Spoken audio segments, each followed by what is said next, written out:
Hello. I have been talking to myself for 10 minutes almost. No, 3 minutes. And I did not realize I did not go live. Okay. So that's where my head is.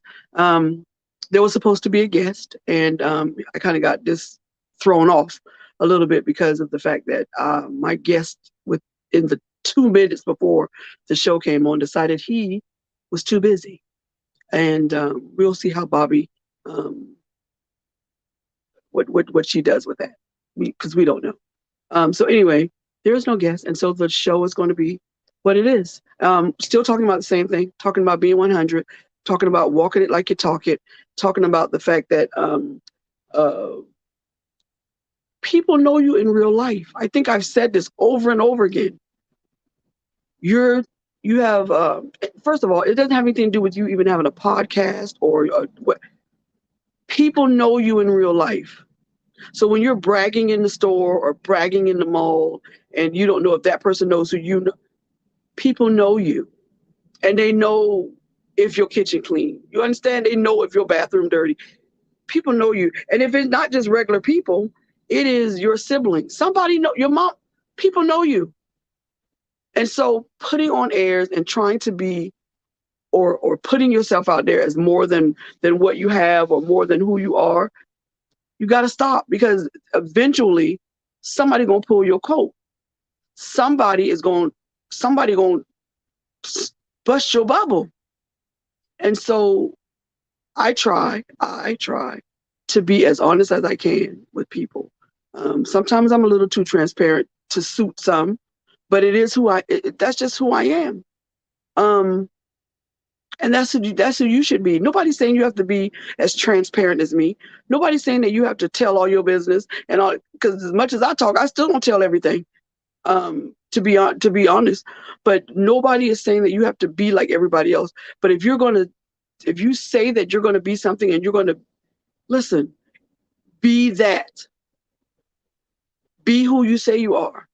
If you're gonna brag about being humble, then be that. And then you don't have to brag about it no more, because somebody else is gonna brag about your humbleness. If you're a kind and generous person, be that. Somebody else will pick up the mantle and run with that. But people, I'm still hearing this. I cut people off and all that. Listen, you cut people off all you want to, but I promise you that some of the people you think you cut off walked away from you because they sick of you. They sick of the ugly dog and that pointy-headed child you got. I promise you, they didn't just you. God didn't take them nowhere. They left because people tired of you. And I'm on this topic because my coworker, my new man, this person, her story is always grander than yours, and she'll interrupt you to get hers in. And her adventure of whatever is grander than yours, and it's crazy, but that's how some people are. And if you're not a people person, that's okay. But trying to be in competition with me over who's going to make the customers that I don't understand. Listen, insecurity is a real thing with people, because I used to be like that. I used to be very insecure about who I was, and how people viewed me. Um, and I can't say you just grow out of it, because you don't. Not with age. You grow out of it by becoming more mature and being uh, more solidified in your faith in God. You solidify your faith in God, and God Himself will brush all that insecurity off. Insecurity is, I think, is dangerous. I think insecurity is just as dangerous as jealousy, because I think insecurity comes. I think jealousy is an offshoot of insecurity. And I tell some people I'm jealous of some people for. I tell them, but it's not in a way of I want to be you, and I no, it's jealous in the way that I wish I had done the things that you had done to get where you are. I wish I had listened to my mama. I wish I had listened to my pastor. I wish I had listened to my mentors. I wish I had listened to them, and I wouldn't be in the predicament that I'm in, especially financially and educational wise. I wish I had gone further, and I'm trying to do that now. But I wish I had done it when I wasn't to the point where when I get home, I'm exhausted. I wish I had done it when I had been told that if you do this, you'll get here. But I didn't. I was hard-headed. And in my hard-headedness is where I am. And this is where the problem comes in with most people. Because most people blame other people for where they are. Hold the press. Hold it. You are where you are because of you. Sis, bruh, did you hear that? You are where you are because of you. All of the decisions you made, whether you had somebody say, well, you decided to take that advice. So that's you. Or you decided not to take that, that's you. You have to be accountable. You have to be able to look yourself in the face in the mirror and say, you did that. You here because of you. As grateful as I am for a place to lay my head and turn the key and it's mine, this is not me. This is not my final stop. This where I'm living is not how I grew up to want to live in. And I don't want to go further because it does sound like I'm being ungrateful, but I'm not. I'm so happy that I get to come home and I ain't got to worry about smiling at nobody when I don't want to. I'm so happy I get to come home and turn my key when I want to, and I ain't got to knock on the door. I'm grateful that I have a place to eat and have clothes on my back and I have a car to drive as slow as she's driving right now. I'm grateful. I'm grateful for the health that I do have. I'm grateful that I get to wake up in the morning and I can take care of myself. I get to put my own clothes on. I get to have the activity. I'm grateful. But it should have been better if I had listened. I'm where I'm at because of me. You ain't where you at because of nobody else. You ain't where you at because of that nigga. You ain't where because your sister, your mama. You're where you're at because of you. Those are the decisions that you made. And until you take accountability for that, you're going to stay where you're at. Or you're going to keep on making the same mistakes over and over again, which I'm very guilty of. Sometimes when I look at myself and I say to myself, you just screwed that up. Why would you screw that up again? That's my reality.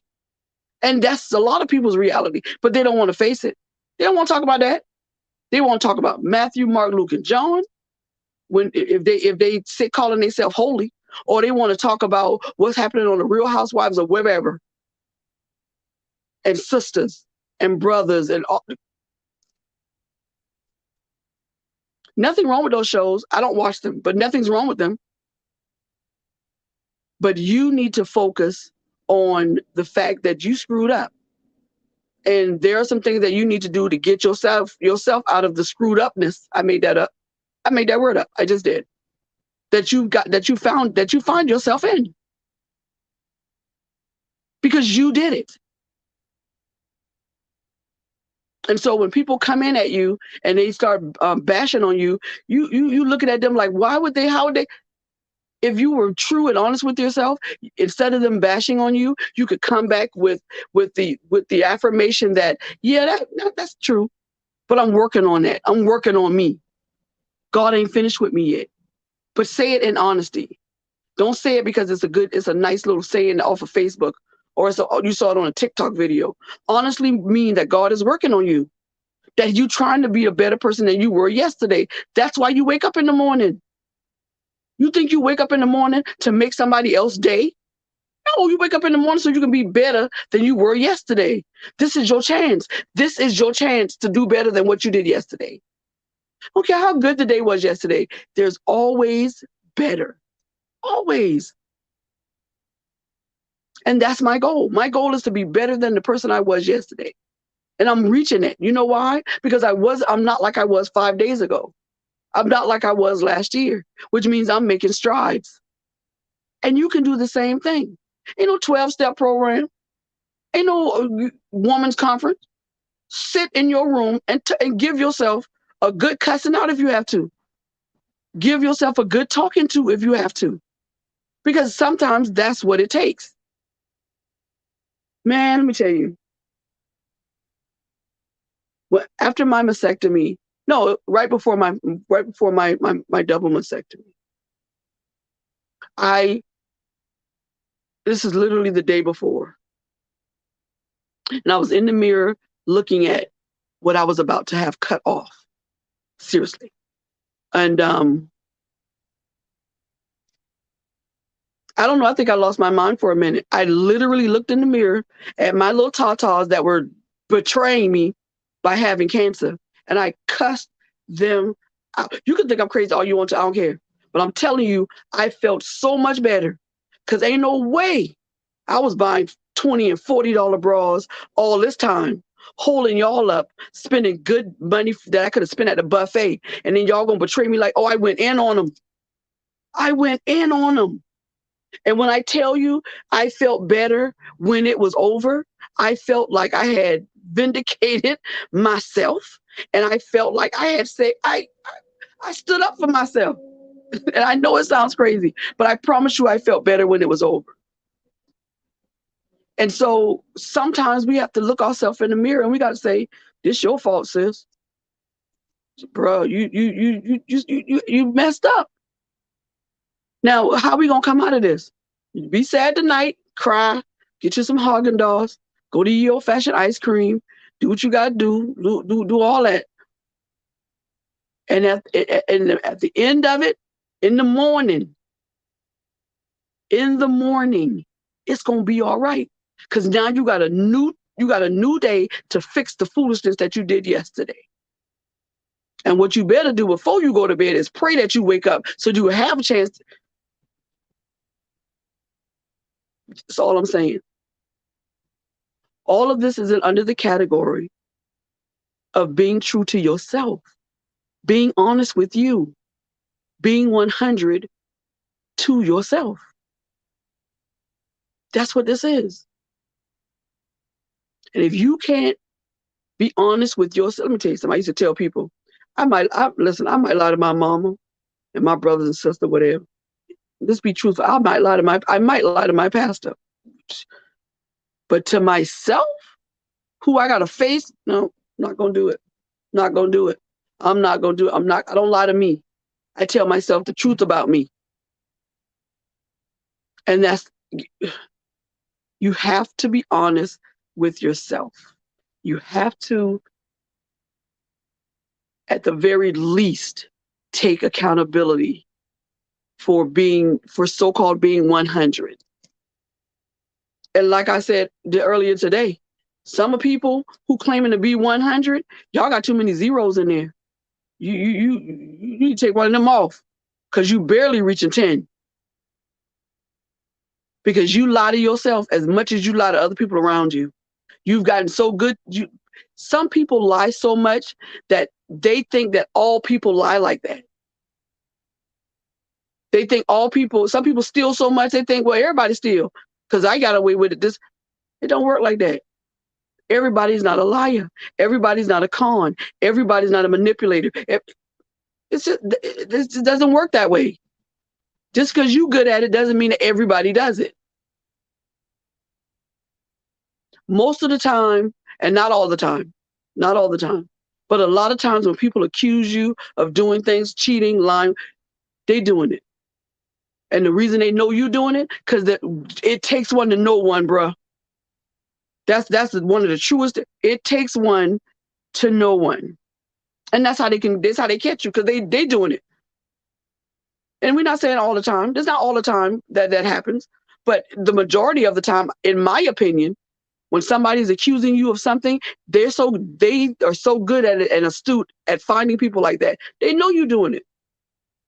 And I tell people all the time, if I ask you a question, I generally already know the answer.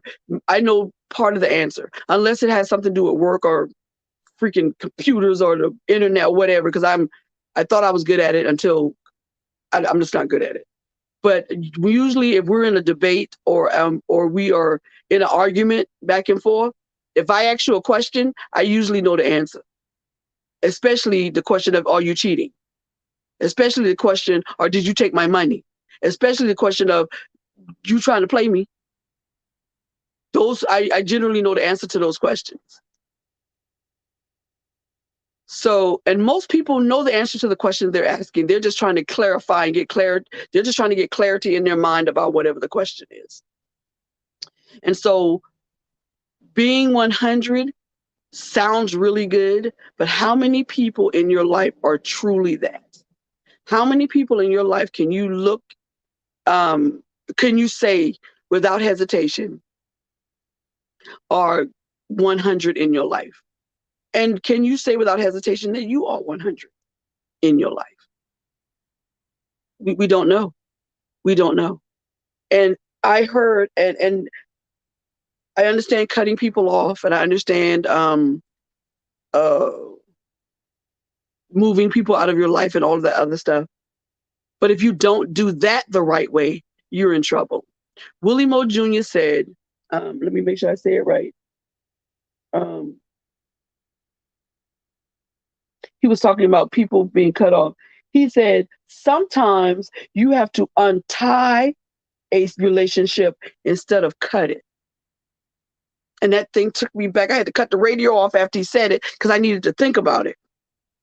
And I'm thinking to myself, that is deep. That is deep. Because cutting it just severs it and you don't have no conversation. You don't have no way to, no closure, no anything. But when you have a knot in your shoe, especially with these, and you trying to get the knot out of anything, you got to work it. You gotta make sure you gotta work at it. Sometimes you gotta put a little pin in there and pull. You gotta really work at it. And sometimes ending a relationship is just as important as starting one. Ending a relationship in a way that gives you the closure that you need, that gives you the ending that you don't have any more questions, so you don't be up at night thinking I should have said is just as important as starting a relationship. So sometimes cutting people off is not the right thing to do. Sometimes you got to untie yourself from them like you untied that knot them Nikes. Because when you do that, that is how you can get the closure you need. That is how you can get the all of the questions that you need out of the way. And we're not talking about fussing and fighting with that person all day long every day. We're not talking about that. What we're talking about is slowly unraveling the issue of why you guys can't be friends. This is hard to do because when you're angry with somebody, you don't want to talk to them. And nobody, and having a conversation with someone knowing that the friendship is going to be over at the end is daunting. And it's going to be hurtful. But at the end of it, you won't have no more questions. You won't have to worry about, you don't need no closure. And the thing is, if the other person wants to be cut off and they don't want to be cut off, but they don't want to be unraveled, then now you know that is the end of it. You won't get the closure you want. You won't get the unraveling that you want. You won't get any of that. You won't get the answers that you want. And you should be able to move on from that. Because nobody wants to go through life. Listen, I thought I had a friend and I thought she was going to be a friend because we talked to each other every day and we went places and we talked and all of that. And I am assuming what happened with that, why the friendship broke up, but I do not know why. But one day when I woke up, she had blocked me from everything. Facebook, and she blocked me from everything, and I couldn't call her or anything. And it shook me because I didn't know what I had done. Good evening, Ms. Deborah. I do not know what I had done. I don't know what I did. And she just was not my friend anymore. And the other day, literally a couple of days ago, last week, I saw her at the doctor's office. And we said hi, and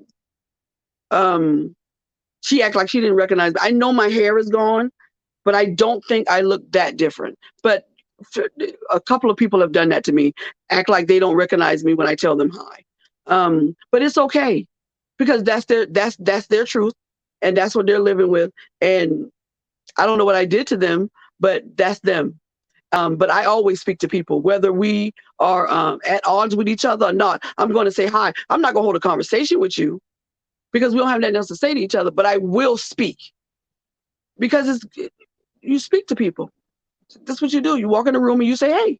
But seeing her made me go back over the things that we had talked about. And I still don't know what happened. And that she's the second woman that I've been friends with that has done that. And I don't know why. But I do know this. They were, and I got another friend who does it. Their boyfriends or whatever, they won't introduce me to, listen, it ain't got nothing to do with me being sexual and all. It's just they won't introduce me to certain people in their lives. And I don't know why. I know that I'm very outgoing and I'm very friendly. And I'm not talking about flirting. I'm not, because if it was another woman, I'm just a people person. And sometimes people don't like you to come in the room and take their shine. And I know that's what's wrong with my coworker. She doesn't like the fact that I shine brighter than she does. I can say it. I'm saying it, and it's not. Listen, first of all, I'm not going to explain myself. I don't know why I keep doing it, trying to make myself not sound. I just outshine her. Period. Because I'm a people person for real, not something that I do because I come to work. You showed me you were a piece of people person when I said we should all get together and go out on the weekend, and you said to me, "Oh, that'll never happen because I don't do that." Okay, so now I know I know where you stand. And if you stand that way and you coming at me like that, I'm gonna treat you as such. And I don't know. I don't know. I don't know what people think 100 means. Maybe it means something in a different language, and I missed that class because I have no clue. Talk to me, Miss Deborah, because somebody tell me what is 100 to you? What is it about people saying I cut people off when in reality, if you ask those people what really happened, they ran from you because they won't deal with you. They don't want to talk to you because you listen. Excuse me. Oh, excuse me, people. I don't know. I don't understand a lot of things that people say, and I don't think they understand it either. I think they just say it because it sounds good. And that's it. But I think that you understanding the idea that sometimes people need to be unraveled rather than being cut off is something that we should strive to do instead of just cutting relationships off, because you may be able to save it. Because inside of those knots, you might find something that you didn't know. And they might find something that they didn't know. And you might actually be able to save a friendship, which I think is a better way to go. And in saving the relationship, you have gained an understanding of another person, and you have shown love to another person. And so when he said that, I just like that. And then I have another friend who, and I think it's going in the same vein, but it's much more radical.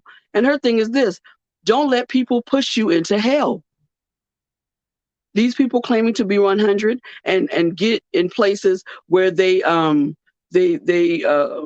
embarrass you, saying that that's tough love, or they say things about you jokingly and it's not funny to you. These people will push you to hell because they're going to push words out of you that are not appropriate in proper company. And that's it. Don't allow other people to push you into hell. And when I say pushing you into hell, I mean don't allow people to push you into this depression or being upset with yourself or into sadness. Or don't let anybody control your atmosphere. If you are as fierce and as devoted to God as you say you are, you should be able to walk into a room and change the entire atmosphere. Everybody in the room should become subject to the anointing in you. When I walk into work, that's what I tell myself. Seriously, when I walk in this door, everything is going to come subject to the anointing in me. Don't have nothing to do with Barbara, Bobby, whoever I want to call myself that day. It has to do with the anointing and the on my life. And it has to do with how I have to do it. And sometimes I've said that, and I've just gotten out of my car from crying for 20 minutes, or I've cried all morning to get to work because I'm just full of I just want to get. Because I'm tired and I'm exhausted and I don't feel well, but I'm gonna go in here and ain't nobody else gonna know. And sometimes you got to push yourself that hard, that fierce, to do what needs to be done. Don't let nobody change how you feel from one moment to the next. And when my coworker first got there, I let her change my entire attitude for that day. And I regretted it because I knew there were people that needed the ministry that I have, which is to make them smile or laugh. And they missed it because I lost my shine. I spent most of my time in the bathroom until I realized it ain't me, it's her. She insecure. I don't have to change how I talk. I don't have to change the way I speak. I don't have to use these big college words. I don't have to do all of that stuff to please anybody. I can be me and still get the job done. And so that's where we are. I go to work and I get my job done. And that's just how it is. So we're going to be cutting the show off a little bit because I did, like I said earlier, I had a co-host, and that didn't work out. And so I don't want to sit here and repeat myself over and over again because I had questions and there was going to be, how co-hosts are. But thanks for watching. Thanks for joining me. I appreciate it. Go to Uppity Negro and buy some apparel, t-shirts, sweatsuits, hats. I even have lashes and I'm working on candles right now. Just trying to learn how to do that. And I have a women's breakfast on May 21st. The breakfast is $35. It's going to be from 7 till about 12. And it's just always beautiful. You can inbox me on Uppity Negro, or you can inbox me on Bobby Takes Over. Bobby is Bobbe, Takes Over. Inbox me and I'll give you all the rest of the details. What else? And I only have 25 seats and half of those are gone. I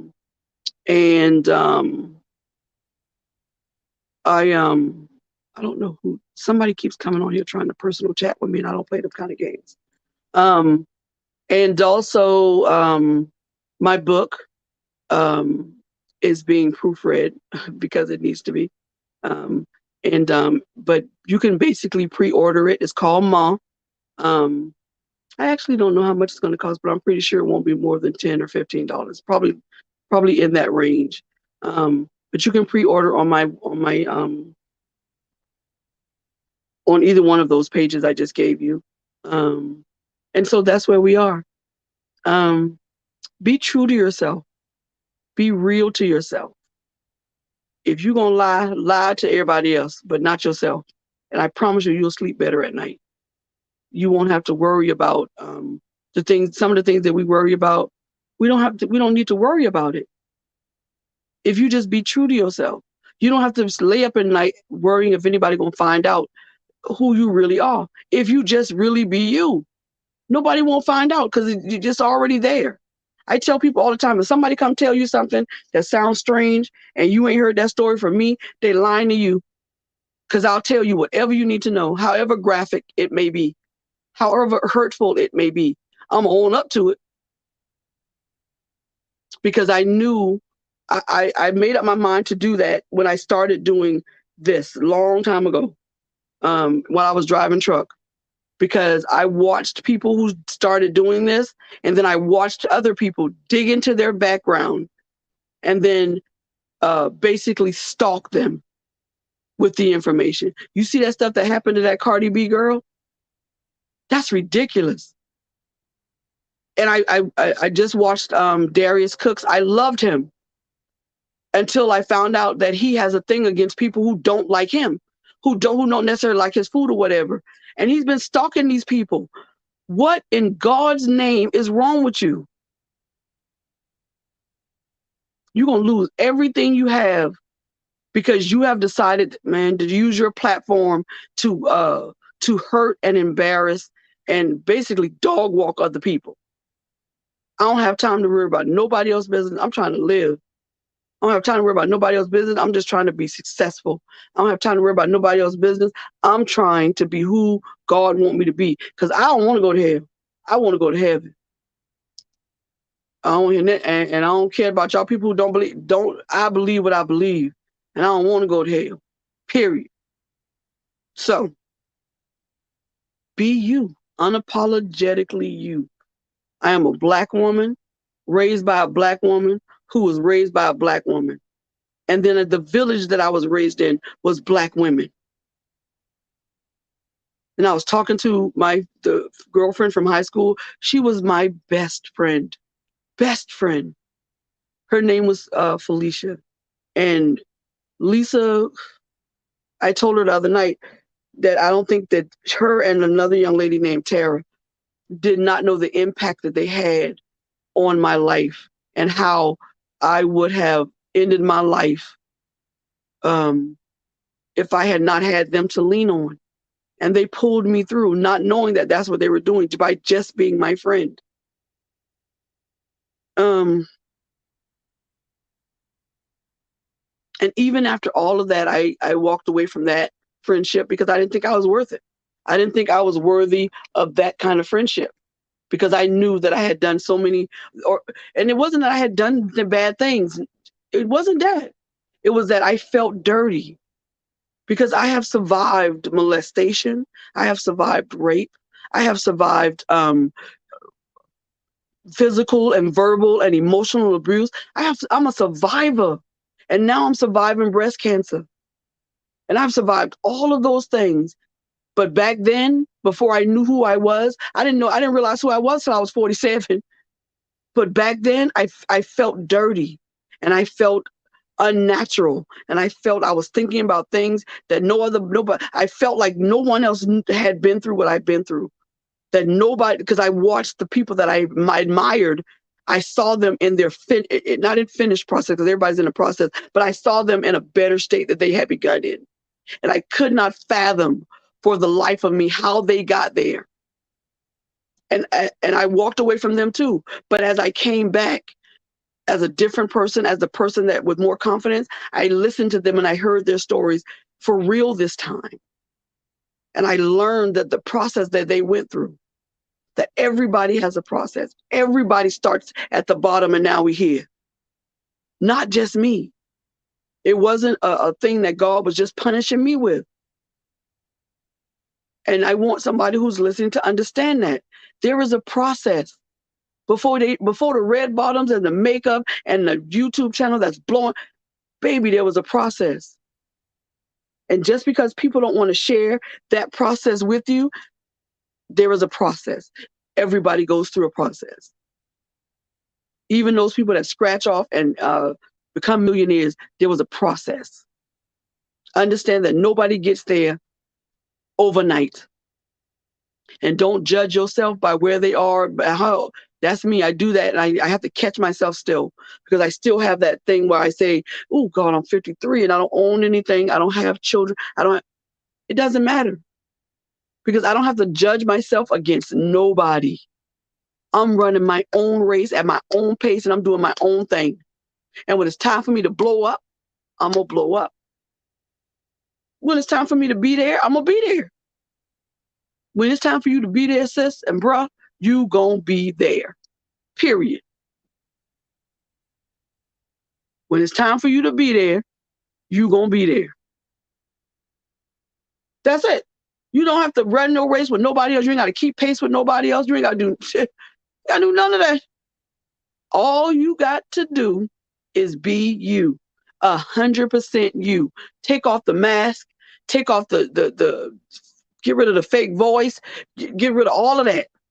And be you. That's it. Because nobody is better at being you than you. Many have tried to be you, and you have tried to be someone else. But you always have to come back to who? You. Who you got to face in the midnight hour? And I ain't talking about at night. I'm talking about your midnight hour. You. When that man told me, the lady told me that I had breast cancer. I didn't realize that in that moment that I would lose my entire family, all of my siblings. And now I'm trying to find my brother. I'm gonna do this again like I did this morning, and maybe somebody will know. His name is how to find people. His name is P.D. White, and he's an addict, yes. And short of calling every hospital in Alabama, which is what I'm planning on doing, and every rehab and police station, I need to know where he is because I'm concerned. I really am. And I'm not going to say what I was saying. I said last night because every time I say it, it makes me cry, but it's the truth. I want to find him. I need to take care of him. I need to do what my mom was doing. And that was just making sure her child stayed alive. I'm not crying. I refuse to cry. And I just hope that he is among the living and that I can't do it. I thought I was going to be able to do it. I can't. Okay. I can't do it. I'm not going to do it. Again, his name is P.D. White, and it's P-E-T-E-Y. And he sometimes go by Dre. That's his middle name. His name is P.D. Andre White, and it used to be Tillery. And I would really love to know where he is, just to know, okay, that's what I need to know. Anything else, and I'm going to lose my mind.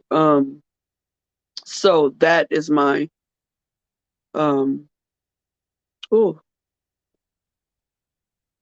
loving people. I can understand why some people don't want to love other people. They want to close themselves off into this box where you can see me, but you can't get here. And I understand why people do that.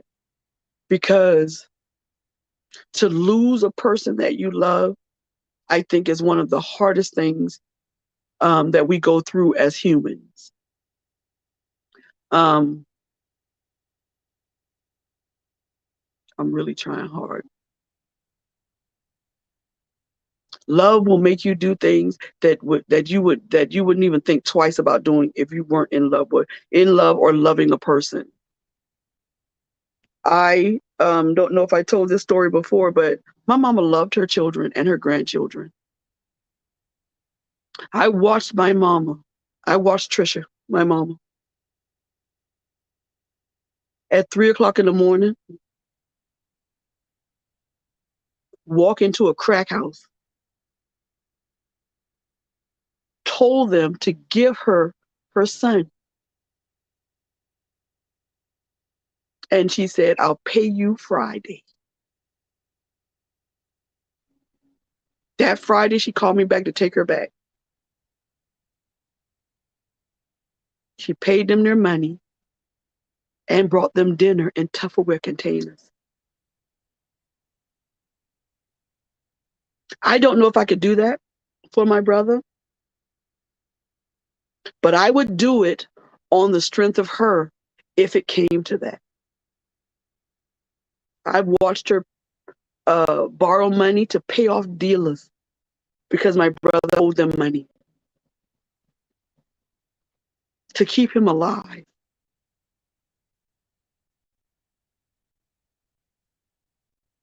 And I hope and pray, God, I want to do a show without crying, that in her absence, I have not dropped the ball.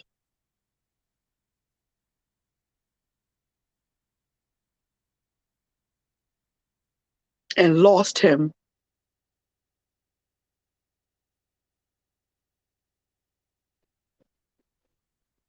to his own demons. He just has a lot of things in his life that he needs closure in. And my mom did what she could do. My brother's been an addict since high school when some white boy, football player, took him to a party and he tried coke for the first time, and he was hooked wholeheartedly, knowing that that boy who introduced him to that did not know that my brother was fighting demons, that my brother had issues that years of therapy it would take years of therapy to fix, but it would take one trip to the altar, one trip to the altar to fix.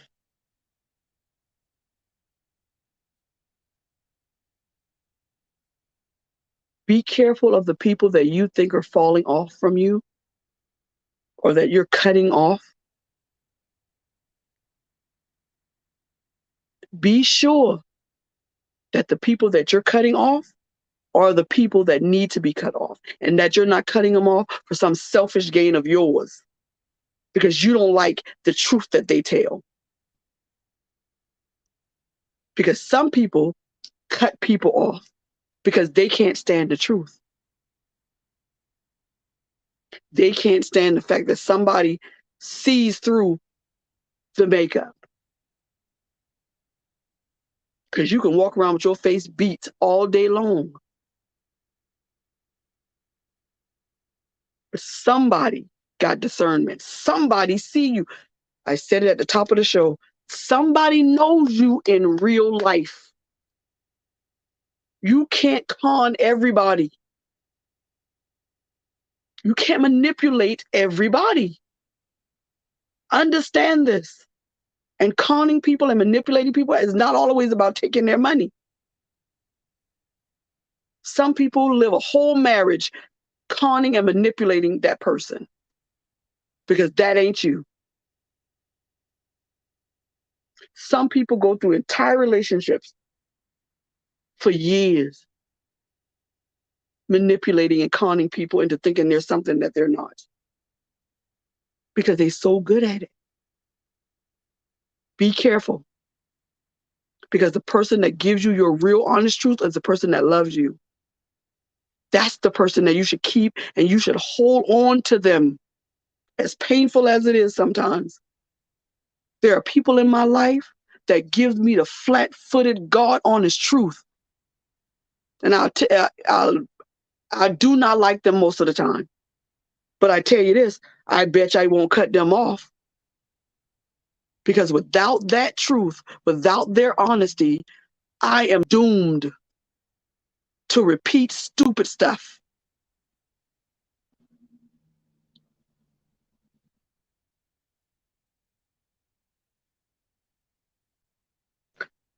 The love that we are supposed to give to other people starts at home.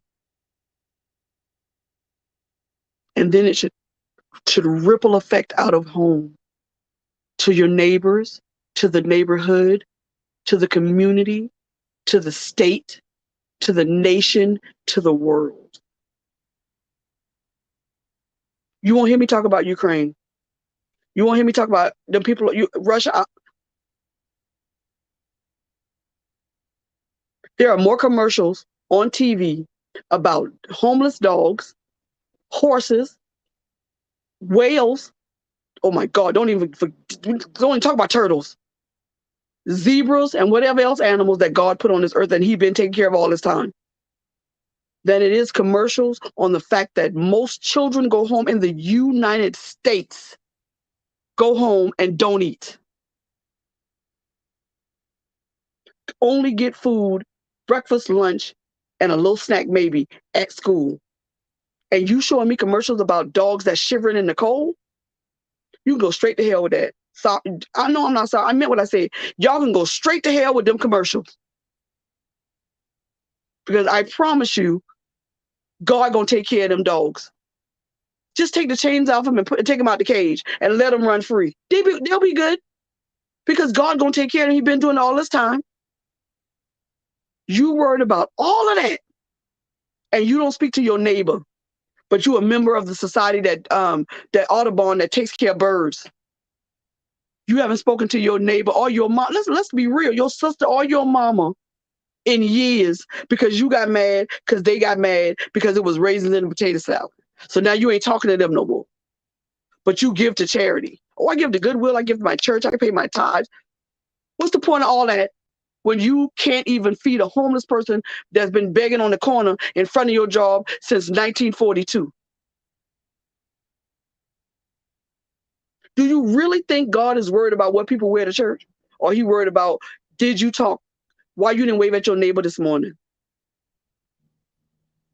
Did you call an elderly couple down the street anytime during the pandemic to see if they was eating? Because I'm going to tell you this, people eating cat and dog food is real. Because some of the cat and dog food in the store look better than human food, but it's cheaper. I have never had to resort to that, but I have eaten out the trash can. You ain't never been hungry enough. You ain't never been, I tell people to stop saying you're hungry. You really want something to eat. Hungry is eating what you,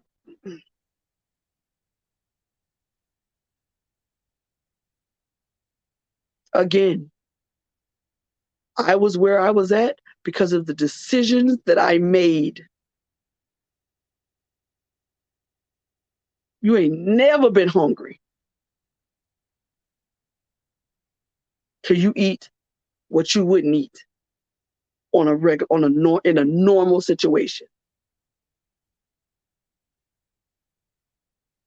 I'm not going into my little story tonight, my history or whatever, because I don't cry no more. I thought I was gonna get through this one without crying. I almost made it. I almost made it. I almost made it, Deborah. I almost made it. We are living in a time where we need to be focused on being good to people because we're gonna need them. I'm not a prophet, but something coming. You better gird up your loins and you better stock your pantry. Because it's just the beginning of where we're going in this electronic age, where you can bully somebody so bad on a phone that they kill themselves, where you can harass somebody so much on your phone or your computer till they have to have therapy. Boy, you better hope God let you in. You better ask him for some forgiveness. You better, boy, y'all better pray. I don't care who you pray to. I don't care if you pray to Harry Potter and the Sorcerer's Stone. You better pray to who you think is bigger than you, because you're going to need it. Because the things that the evilness that people think to do to each other, we ain't even talking about in person. We're talking about over a phone or a computer. The evilness that invades people's minds to do to another human being and will let their dog lick them in the mouth out of love. Oh, I can't. I don't know where that came from, but it came out. So who are we as people? And what is God thinking? I'm not excluding me.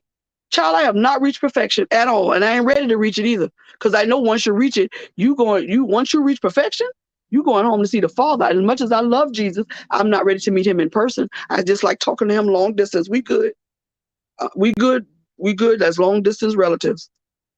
But I tell you this, we some wicked folks.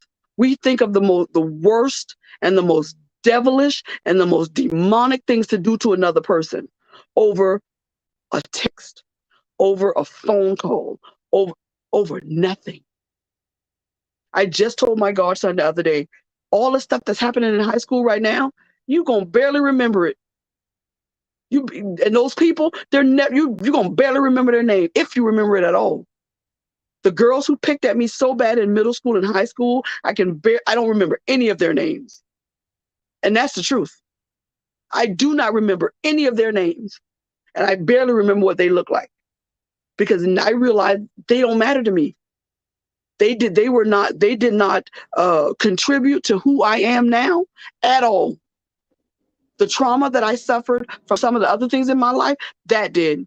But them, no, didn't contribute to any of it. I came into my own because it was that time for me. And you're going to have that time too.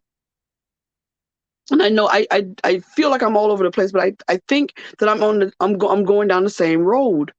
And it's all about being true to yourself, being honest with you, knowing who you are in the kingdom. Sorry about that close up. Knowing who you are as a person, knowing who you are in your own eyes. To hell with everybody else. I'm talking about your mama, brother. Oh, it doesn't matter. You better know who you are in your own eyes. Because once you grasp hold of who you are in your own eyes, can't nobody, can't nothing, can't nobody shake that.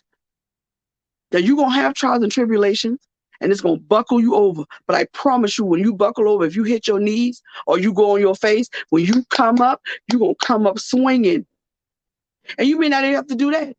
Because God, by the time you come up, God done fought that battle. You just gonna come up and just start dusting yourself off and looking for the next adventure, honey. You better know this. And I'm not talking just to you, I'm talking to me. Because getting on here and doing this, and sometimes seeing that thing that says people watching is 0, is very hard to keep going. But I do it. You know why? Because one day it won't say 0. One day it's gonna say 1,000, 10,000, 20,000, 1,000,000.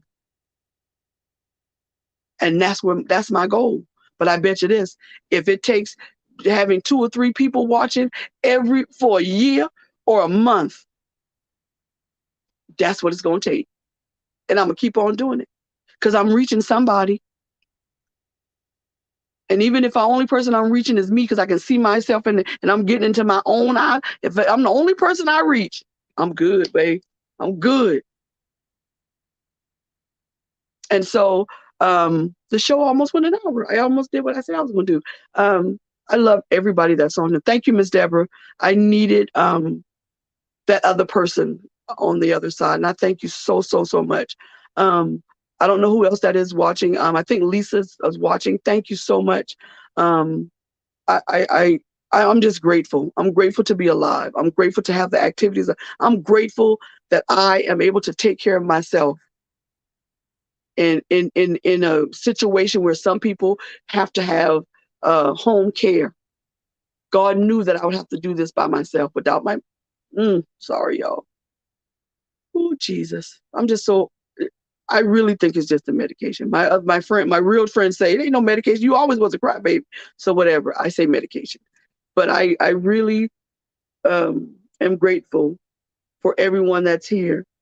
I didn't think I could do this without my mama. And God knew that I would have to do it without Trisha and without my sister or my brothers or my nieces or my nephews. He just knew. And he gave me the strength to do it. And I give my mom her flowers. I gave them to her for sure before she left, and I'll give them to her and my daddy, that they gave me the strength and let me learn and fall. And then I had to get my own self back up, not out of hatred or tough love or any of that, but out of pure, unadulterated, uncompromisable love. Because the only way you're going to learn how to get up is if you fall. I just told my coworker that about 2 weeks, 3 weeks. You better let your children hit rock bottom, because if you don't teach them, if you don't let them hit rock bottom and you keep rescuing them because you want to be their God will either remove you, or when you're gone, they're not going to be able to cope because they're not going to know how to pray. And if y'all don't believe in God, they're not going to know how to go to whoever they go to. They're not going to be able to pull themselves up. And I thank God for all of the trials and tribulations that I had. Even though at the time I thought everybody, my mom and them hated me and all of that, it made me be able to go through this with my shoulders up and my head up. I have days, today was a rough day for me, and I'm going to cry some more. But I made it. And if God wake me up in the morning, I'll do better tomorrow than I did today. And it may not be no tears. And we're going to praise God for that too. But promise you that. So we're getting ready to go. I have like 6 minutes, but I'm going to go ahead and sign off. Thank you for those who are watching. Thank you for those who are going to uppitynegro.store and buying my merchandise. Thank you for the ladies who are coming to my prayer breakfast on May 21st. Thank you for those who are pre-ordering my book. um, before it even comes out. And thank you for those who are saying that this is not worth anything and we're not gonna watch it because she's not talking about that. I thank y'all too, because you had to watch a little bit of it to get that idea about it. Now how about that? How about that making lemonade out of lemons with a little extra sugar? And so I'm in pain right now. And so I'm gonna go. But thank you so much for watching. And we'll see you next time. Next Tuesday at 8 o'clock, we'll see you. Thank you so much for watching. Have a good night.